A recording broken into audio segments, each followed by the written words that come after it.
Welcome to ஐஸ்வர்யம் academy. இந்த வீடியோவில் நம்ம எதை பார்க்க போகிறோம் அப்படின்னா, இந்தியன் கான்ஸ்டியூஷனுடைய பார்ட் 4 அப்படின்றத பார்க்குறோம். பார்ட் 4 அப்படின்றது நம்ம DPSP, direct prince of state policy, தமிழில் அரசுக்கு வழிகாட்டும் நெறிமுறை கோட்பாடுகள் அப்படின்றத பார்க்க போகிறோம். பார்ட் 4 இந்த டிபிஎஸ்பி அப்படின்றது நமக்கு ஐரிஸ் கான்ஸ்டியூஷன்லேருந்து எடுக்கப்படுது. இது எங்கேருந்து எடுக்கப்படுது அப்படின்னு பார்த்தீங்க அப்படின்னா ஐரிஸ். இந்த டிபிஎஸ்பி அப்படின்றது ஐரிஸ் கான்ஸ்டியூஷன்லேருந்து எடுக்கப்பட்டது. ஐரிஸ் ஆர் அயர்லாந்து, சரிங்களா? அன்னிபெசன்ட்டு, ஹோம் ரூல் மூமெண்ட்டு, நம்ம பார்த்தீங்க அப்படின்னா அந்த இதெல்லாம்ங்கிறது தான். இவங்க பார்த்தீங்கன்னா ஸ்பானிஷ். இதனுடைய சோர்சஸ் எங்கே எடுத்துருப்பாங்க அப்படின்னு பார்த்தீங்கன்னா, இதனுடைய சோர்சஸ் ஸ்பானிஷ்லேருந்து எடுத்துருப்பாங்க, சரிங்களா? ஸ்பானிஷ். சரி, ஓகே, ரைட். இதில் நம்ம பார்த்தீங்க அப்படின்னா இந்த direct prince of state policy அப்படின்றது நமக்கு பார்த்தீங்க அப்படின்னா இதில் சில ஆர்டிகல்ஸ் எல்லாம் உள்ளே கொண்டு வந்திருப்பாங்க. 1976 இந்த நம்ம பார்த்தீங்க அப்படின்னா 42 கான்ஸ்டியூஷனல் ஆக்டின் படி நமக்கு 33A and 43A and 48A அப்படின்றது நம்ம பார்த்தீங்கன்னா இந்த 76 இந்த 42 கான்ஸ்டியூஷனல் ஆக்டின் படி உள்ளே கொண்டு வந்திருக்கோம். ஒன் பை ஒன் என்னன்றதை பார்க்கலாம். தென் பொதுவாகவே இது பார்த்தீங்க அப்படின்னா ஒரு பீப்புளுக்கு வெல்ஃபேர், அரசு மக்களுக்கு தேவையான பொது நலத்தை செய்கிறது தான் பொதுநலம் அப்படின்னு பப்ளிக் வெல்ஃபேர் அசிஸ்டன்ஸ். பொதுநல உதவிகளை வழங்குறத பற்றி தான் நம்ம இதில் பார்க்குறோம். இதை கிளாசிஃபிகேஷன், இந்த பிரின்சிபலை கிளாசிஃபிகேஷன் பண்ணியிருக்காங்க. இது 3 வகையாக பிரிக்கலாம். தட் இஸ் நம்ம socialistic principle and Gandhian principles, and liberal and intelligent principle அப்படின்னு சொல்லுவாங்க. அதாவது பார்த்தீங்க அப்படின்னா சமூக நலம் சார்ந்த அல்லது சமத்துவம் சார்ந்த அப்படின்னு கூட நம்ம இதை சொல்லலாம். அதனுடைய இது அதே போல் காந்தியினுடைய இதை பற்றி பார்க்குறோம். நோக்கங்கள் அது ரிலேட்டடாக என்னென்ன இருக்குது அப்படின்றத பார்க்க போகிறோம். சரி, ஓகே, ரைட். இதை 3ஆக பிரிச்சுக்கோ. அதில் என்னென்ன ஆர்டிகல்ஸ் வருது அப்படின்றதையும் நம்ம பார்க்குறோம், சரிங்களா? நமக்கு பார்த்தீங்க அப்படின்னா இந்த அரசுக்கு வழிகாட்டும் நெறிமுறை கோட்பாடுகள், அரசுக்கு என்னென்ன கைட் பண்ணுறது அப்படின்னு இது பார்த்தீங்க அப்படின்னா இந்த டிபிஎஸ்பியை பார்த்தீங்க அப்படின்னா செயல்படுத்துவதை பற்றி நம்ம ஜுடிஷியல் அப்படின்றது கண்ட்ரோல் பண்ண முடியாது. அதே போல் நம்ம பார்த்தீங்கன்னா ஒரு கவர்மெண்ட்டோடைய வேலை இந்த டிபிஎஸ்பி அப்படின்றது ஃபாலோ பண்ண வேண்டிய டியூட்டி, ரெஸ்பான்சிபிலிட்டி யார்கிட்ட இருக்குது அப்படின்னா கவர்மெண்ட்டுக்கிட்ட இருக்குது, சரிங்களா? டோட்டலாக நமக்கு 20 பார்த்தீங்க அப்படின்னா பப்ளிக் வெல்ஃபேர் 20 பொதுநல நோக்கங்களை பற்றி நம்ம பார்க்க போகிறோம். ஆர்டிகல் 36லேருந்து 51 வரைக்கும், சரிங்களா? 36லேருந்து 51 வரைக்கும் பார்க்குறோம். Part 4 that is the DPSP, அரசுக்கு வழிகாட்டும் நெறிமுறை கோட்பாடுகள். Okay, right. நாம் சொன்னோம் இல்லையா 1976 42ல் 39A 43A 48A. அடுத்து 2011 97 கான்ஸ்டியூஷனல் ஆக்ட் படி 43B development of the cooperative, கூட்டுறவு சங்கங்களை நம்ம பார்த்தீங்க அப்படின்னா ஆர்கனைஸ்ட் ஆர் டெவலப்மெண்ட், சரிங்களா? அப்போ கூட்டுறவு சங்கங்களை ஊக்குவித்தல் மேம்படுத்துதல் பற்றி சொல்கிறதா 43B, சரிங்களா? 43B அப்படின்றத பார்க்கலாம். முதல்ல 36 என்ன சொல்லுது? இதில் இன்னொரு விஷயம், நம்ம இந்த டிபிஎஸ்பி அப்படின்றது it is the constitution of the constitution அப்படின்னு சொல்லி கிராண்ட் லாஸ்டில் சொல்கிறாரு. நமக்கு பார்த்தீங்க அப்படின்னா இந்த அரசுக்கு வழிகாட்டும் நெறிமுறை கோட்பாடுகள் அப்படின்றது பார்த்தீங்க அப்படின்னா இது என்ன சொல்றாரு அப்படின்னா கான்ஸ்டியூஷன் ஆஃப் த கான்ஸ்டியூஷன் அப்படின்னு சொல்றாரு, சரிங்களா? அடுத்து நமக்கு பார்த்தீங்க அப்படின்னா doctor B.R.. Ambedkar it is the novel features அப்படின்னு சொல்றாரு. அதாவது அரசியல்படி ஒரு மனசாட்சி, கான்ஸ்டியூஷன் ஆஃப் த கான்ஸ்டியூஷன்ன்றது அரசியல்படி மனசாட்சின்னு சொன்னது கிராண்ட்வி லாஸ்டின். அண்ட் நமக்கு பார்த்தீங்க அப்படின்னா it is the novel feature DPSP, அரசுக்கு வழிகாட்டும் நெறிமுறை கோட்பாடுகள் என்பது நமக்கு பார்த்தீங்க அப்படின்னா ஒரு புது வகையான முக்கியத்துவம்னு சொன்னவர் டாக்டர் பி.ஆர். அம்பேத்கர் அவர்கள். இதை இந்த ஸ்டேட்மெண்ட்டையும் நம்ம பார்க்குறோம். ஆர்டிகல் நமக்கு 36 என்ன சொல்லுது அப்படின்னா டெஃபினிஷன் ஆஃப் ஸ்டேட். ஆர்டிகல் 36 என்ன சொல்லுது அப்படின்னா டெஃபினிஷன் ஆஃப் ஸ்டேட், அரசுனா என்ன, டெஃபினிஷன் ஆஃப் ஸ்டேட். அப்போ ஆர்டிகல் 37 என்ன சொல்லுது 37. நமக்கு பார்த்தீங்க அப்படின்னா டிபிஎஸ்பியை செயல்படுத்துறது பற்றி தான், அரசு வழிகாட்டும் நெறிமுறை கோட்பாடுகளை செயல்படுத்தணும். முன்னாடியே சொல்லிட்டேன். ஜுடிஷியல் பார்த்தீங்க அப்படின்னா இதில் பண்ணுங்கன்னு சொல்லி அவங்க தலையிட முடியாது. அண்ட் கவர்மெண்ட்டோடைய வேலை என்ன அப்படின்னா இந்த டிபிஎஸ்பியை ஃபாலோ பண்ண வேண்டிய ரெஸ்பான்சிபிலிட்டி அண்ட் டியூட்டி யாருக்கு இருக்குது அப்படின்னா கவர்மெண்ட்டுக்கு இருக்குது. கிளியர்? இதான் ஆர்டிகல் 37. 38 அப்படின்றது என்னன்னு கேட்டிங்க அப்படின்னா இப்போ ஒரு கவர்மெண்ட்டு இதில் நமக்கு பார்த்தீங்க அப்படின்னா இந்த முன்னாடி இதில் நமக்கு இந்த சோசியலிட்டிக் பிரின்சிபல்ல என்னென்ன ஆர்டிகல்ஸ் இருக்கு பாருங்க. Article 38, 39, 39A, 41, 42, 43, 43 and 47. அதே போல காந்தியன்ல ஆர்டிகல் 40, 43, 40, 43, 43B, 46, 47, 48 அண்ட் லிபரல் அதான் பார்த்தீங்க அப்படின்னா நமக்கு தாராளமயமாதல் மற்றும் அறிவு சார்ந்த இதில் 44, 45, 48, 48A, 49, 50, 51. ஸோ இந்த ஆர்டிகல்ஸ் எல்லாம் நம்ம நாம் வந்து பார்க்குறோம். சரிங்களா? இதில் என்னென்ன நோக்கங்கள்லாம் இருக்கிறது அதான் நம்ம வந்து பார்த்துறோம். சமூக நல நோக்கங்கள், காந்திய நோக்கங்கள், தாராளமயம் மற்றும் அறிவு சார்ந்த நோக்கங்கள் எல்லாம் நம்ம இதில் 1 by 1 வந்து பார்க்குறோம். 36, 37 என்னன்றது சொல்லிட்டேன். ஸோ அடுத்து நம்ம வந்து 38 இருந்து என்னென்ன பார்க்க போகிறோம். ஸோ அரசு மக்களுக்கு தேவையான உதவிகளை, மக்களுடைய வாழ்க்கை தரத்தை உயர்த்தணும். அதான் வந்து பார்க்குறோம். 38 என்ன சொல்கிறாங்க? The state welfare of the people. அரசு வந்து பார்த்திங்கன்னா மக்களுக்கு தேவையான இந்த நலத்திட்டங்கள், மக்களினுடைய வாழ்க்கை தரத்தை உயர்த்துறதுக்கு என்னென்னலாம் பண்ண முடியும். ஸோ இப்போ நம்ம வந்து எஜுகேஷன் சொல்கிறோம், எம்ப்ளாய்மெண்ட் ஆப்பர்ச்சுனிட்டி வந்து சொல்கிறோம். ஸோ இதெல்லாம் அரசு மக்களுடைய வாழ்க்கை தரத்தை உயர்த்துவதற்கு என்ன மாதிரியெல்லாம் பண்ணுறா? வெல்ஃபேர் டு நம்ம வந்து பார்த்தீங்கன்னா promote the welfare of the people. So மக்களுக்கு என்னென்னலாம் பண்ணுது அப்படின்றது ஆர்டிகல் 38. ஸோ அடுத்து ஆர்டிகல் 39 என்ன சொல்றது அப்படின்னா, இதில் ABCD அப்படின்னு பிரிப்பாங்க. இந்த 39A அப்படின்றது என்னன்னு கேட்டிங்க அப்படின்னா, இதில் கிளாசிஃபிகேஷனாக ABCD அப்படின்னு சொல்லிட்டு, ஸோ வந்து மக்களுக்கு வந்து பார்த்தீங்க அப்படின்னா தேவையானதை பண்ணி கொடுக்கணும், அவங்களோட தேவையை பூர்த்தி பண்ணணும். இதுதான் 39A. 39Bன்றது இங்கே இருக்கக்கூடிய ரிசோர்ஸை ஈக்குவலண்ட்டாக பிரித்து கொடுக்கணும். தட் இஸ் வளங்களை பொதுவாக சமமாக பிரித்து கொடுக்கணும் எல்லாருக்கும். அதே 39 சப்கிளாஸ் C அப்படின்றது நமக்கு வந்து பார்த்தீங்க அப்படின்னா வளங்களில் இருக்கக்கூடிய ப்ராப்ளம் என்ன அப்படின்றத நம்ம வந்து பார்த்தீங்க அப்படின்னா அதை ஒரு சில பிரிவினர்கிட்ட மட்டுமே போய் என்ன ஆகிடக்கூடாது, அவங்கக்கிட்ட மட்டுமே அடாப்ட் ஆகிடக்கூடாதுன்றது தான். ஸோ நம்ம வந்து பார்த்திங்க அப்படின்னா வளங்கள் ஒரு இடங்கள்கிட்ட மட்டுமே போய் இருக்கு பார்த்தியா, அது அந்த மாதிரி இருக்கக்கூடாது. ஸோ அடுத்து நமக்கு வந்து 39 சப்கிளாஸ் D அப்படின்றது, ஸோ நம்ம வந்து பார்த்திங்கன்னா இருபாலருக்கும் சம ஊதிய சட்டம் அப்படின்னு சொல்லுவாங்க. எப்படின்னா 1976 நம்ம இருபாலருக்கும் சம ஊதிய சட்டம் அப்படின்றது கொண்டு வந்திருப்பாங்க. கிளியர்? ஸோ அடுத்த ஆர்டிகல் நமக்கு வந்து பார்த்திங்க அப்படின்னா 39A என்ன சொல்லுது?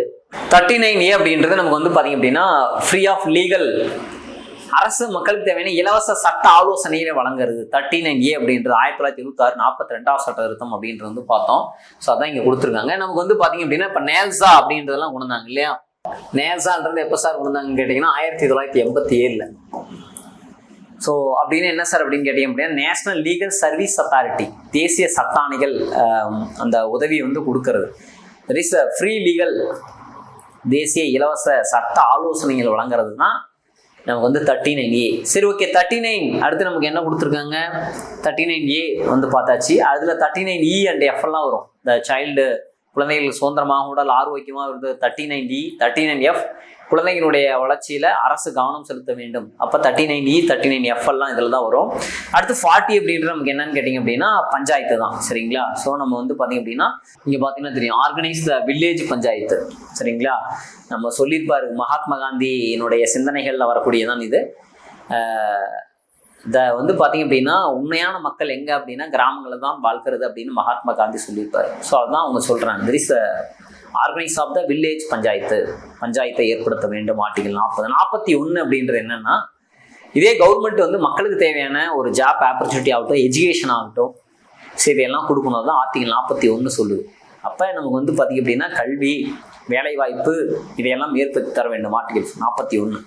ஆர்டிகல் 42 என்ன சொல்லுது அப்படின்னா, இப்போ நம்ம ஒரு இடத்துல வேலை செய்கிறோம், அந்த வேலைக்கேற்ற பணி சூழலை உருவாக்கி தர வேண்டும். அந்த அட்மாஸ்பியர் அங்கே இருக்கணும். அதே போல் நம்ம வந்து பார்த்திங்க அப்படின்னா மகப்பேறு, தட் இஸ் த மேட்டர்னிட்டி, மகப்பேறு நலச்சட்டம் 1961, மேட்டர்னிட்டி பெனிஃபிட் ஆக்ட், மகப்பேறு நலச்சட்டம் எப்போ நம்ம வந்து பார்த்தீங்கன்னா 1961. அது அபாலிஷன் ஆஃப் டவுரி ஆக்ட், வரதட்சணை ஒழிப்பு சட்டமாக 1961 தான். சரிங்களா? அப்போ நம்ம வந்து இந்த ஒரு வேலை செய்யணும், இந்த வேலைக்கேற்ற பணிச்சூழல் உருவாக்கி தர வேண்டும், அதெல்லாம் சொல்லியிருக்காங்க. ஆர்டிகல் 42. 43 அப்படின்றது என்ன சார் அப்படின்னு கேட்டிங்க அப்படின்னா ஆர்டிகல் 43 அப்படின்றது, ஸோ நமக்கு வந்து பார்த்திங்க அப்படின்னா ஆல் ஒர்க்கர்ஸ் லேயிங் வேஜஸ். அதான் நமக்கு வந்து பார்த்திங்க அப்படின்னா இப்போ வந்து ஒர்க் பண்ணுறோன்னா அந்த ஒர்க் பண்ணுறதுக்கேற்ற உழைப்புக்கேற்ற ஊதியம், அப்போதைக்கு என்ன அந்த மார்க்கெட் இதில் சேலரி என்னவோ அதை வந்து கொடுக்கணும். இப்போ உழைப்புக்கேற்ற ஊதியம், வாழ்க்கைக்கேற்ற கூலியை வந்து கொடுக்கணும்னு சொல்கிறாங்க. அதுதான் ஆர்டிகல் நமக்கு வந்து பார்த்தீங்கன்னா 43 அண்ட் 43A அப்படின்றத நம்ம வந்து பார்த்தோம். ஸோ 43A அப்படின்றது என்ன சொல்லுது இங்கே பார்த்தீங்க அப்படின்னா, ஸ்பார்டிஃபிகேஷன் ஆஃப் ஒர்க்கர் மேனேஜ்மெண்ட் ஆக்டிவிட்டீஸ், தொழிலாளர்களுடைய அதான் வந்து பார்த்தீங்க அப்படின்னா மேனேஜ்மெண்ட் இருக்காங்க இல்லையா இண்டஸ்ட்ரியில், ஸோ அந்த அவர்கள் வந்து பார்த்தீங்க அப்படின்னா தொழிற்சாலையினுடைய மேலாண்மை நடவடிக்கைகளில் ஸ்பார்டிஃபிகேஷன் டு த ஒர்க்கர்ஸ், தொழிலாளர்களும் பங்கேற்கலாம் அப்படின்னு சொல்கிறது தான் 43B. 44 அப்படின்றது என்னன்னு பார்த்தீங்க அப்படின்னா இந்த யூனிஃபார்ம் சிவில் கோடு, அனைவருக்கும் பொதுவான சிவில் சட்டம். இந்த பொது சிவில் சட்டம் அப்படின்றது என்ன அப்படின்னா அனைவருக்கும் பொதுவான சட்டம். சார் இப்போவே நமக்கு எல்லாருக்கும் பொதுவான சட்டம் தானே இருக்குது அப்படின்னு நீங்கள் நினைக்கலாம். ஸோ அப்படி கிடையாது. இப்போ நீங்கள் மைனாரிட்டிஸான முஸ்லீம்ஸ் எல்லாம் எடுத்துட்டீங்க அப்படின்னா இஸ்லாமியர்களில், ஸோ அவங்க வந்து பார்த்தீங்க அப்படின்னா அவங்களுடைய இதில் வந்து சைல்ட்லேயே மேரேஜ் பண்ணிடுவாங்க. நம்ம அது சைல்டு மேரேஜ்னு நம்ம வந்து கேஸ் ரைஸ் பண்ண முடியாது. அண்ட் தென் அவங்களுடைய இதில் வந்து டிவோர்ஸ் அப்படின்றது அவங்களுடைய இதில் வந்து குர்ஆனின் முறைப்படி முக்தலாக் அப்படின்னு சொல்லுவாங்க. ஸோ இதெல்லாம் அவங்களையும் அந்த மைனாரிட்டிஸையும் நம்மளுடைய பொதுவான சிவில் சட்டத்துக்குள்ளே கனெக்ட் பண்ணணும் அப்படின்றதுக்காக தான் இந்த சிவில் கோடு அப்படின்றது கொண்டு வந்தாங்க. இது ஃபஸ்ட்டு எந்த ஸ்டேட்டில் கொண்டு வந்தாங்க அப்படின்னா ஸோ உத்தரகாண்டில் கொண்டு வந்தாங்க. சரிங்களா? ஸோ இதான் ஆர்டிகல் 44, தட் இஸ் த நமக்கு வந்து பொது சிவில் சட்டத்தை பற்றி சொல்கிறது, யூனிஃபார்ம் சிவில் கோட் அப்படின்னு சொல்கிறோம். ஆர்டிகல் 45ன்றது the compulsory of childhood for education. எக்ஸாக்டாக 6 வருது. ஸோ வந்து பார்த்திங்க அப்படின்னா 6 இயர்ஸ். ஸோ நம்ம வந்து பார்த்திங்க அப்படின்னா 6 வயது குழந்தைகளுக்கு சைல்ட்ஹுட் கேர் ஆஃப் எஜுகேஷன். 6 வயதுக்குட்பட்ட குழந்தைகளுக்கு அரசு வந்து கல்வியில் அவங்களுக்கு வந்து கவனம் செலுத்தணும் அப்படின்றது தான் ஆர்டிகல் 45. ஆர்டிகல் 46 அப்படின்றது நம்ம வந்து பார்த்திங்க அப்படின்னா த சோசியலி அண்ட் எக்கனாமிக்லி இந்த scheduled caste and scheduled tribes and other backward classes to promote the support education. So அரசு வந்து மக்களினுடைய வாழ்க்கை தரத்தை உயர்த்த, அதான் வந்து பார்த்தீங்க அப்படின்னா ஆர்டிகல் 46 அப்படின்றது SC and ST and backward class also the socially and economically அவங்களுடைய பொருளாதார நலன் தான் மேம்படுத்தணும். சரிங்களா? இதான் நமக்கு வந்து பார்த்தீங்க அப்படின்னா ஆர்டிகல் 46 அப்படின்றது தாழ்த்தப்பட்டோர் மற்றும் பழங்குடியினருடைய பொருளாதார நலனை வந்து மேம்படுத்தணும்னா நடவடிக்கை எடுக்கணும் அப்படின்றது தான் ஆர்டிகல் 46 அப்படின்றது. இதான் நமக்கு வந்து பார்த்தீங்க அப்படின்னா இப்போ இந்த அதர் கேஸ்ட்டுக்கு வந்து கொடுத்துருப்பாங்க, இது பேக்வர்ட் கிளாஸஸ். பட் நான் இருந்தாலும் சொல்கிறேன், இந்த 2019 the 103 கான்ஸ்டிடியூஷனல் ஆக்டின் படி reservation for the OC community, that is the economically backward, பொருளாதாரத்தை பின்தங்கின இடபிள்யூஎஸ்ன்னு சொல்லுவோம், எக்கனாமிக் வீக்கர் செக்ஷன். இந்த 2019 103 சட்ட திருத்தம் அதுதான் சொல்லுது. ஸோ அது மொத்தம் சமூக ரீதியாக பொருளாதார ரீதியாக பின்தங்கியவனுடைய பொருளாதார நலனை மேம்படுத்தணும். அதான் SC and ST and backward classes, அதான் ஆர்டிகல் 46. ஸோ அண்டு ஆர்டிகல் 47 அப்படின்றது வந்து இருக்குது. ஸோ நமக்கு வந்து பார்த்தீங்க அப்படின்னா 47 அப்படின்றது என்ன சார்னு கேட்டிங்கன்னா to raise the level of nutrition and standard of living of the people improvement அப்படின்னு சொல்கிறாங்க. அதான் வந்து பார்த்தீங்க அப்படின்னா ஹெல்த் இம்ப்ரூவ்மெண்ட், ஹெல்த்.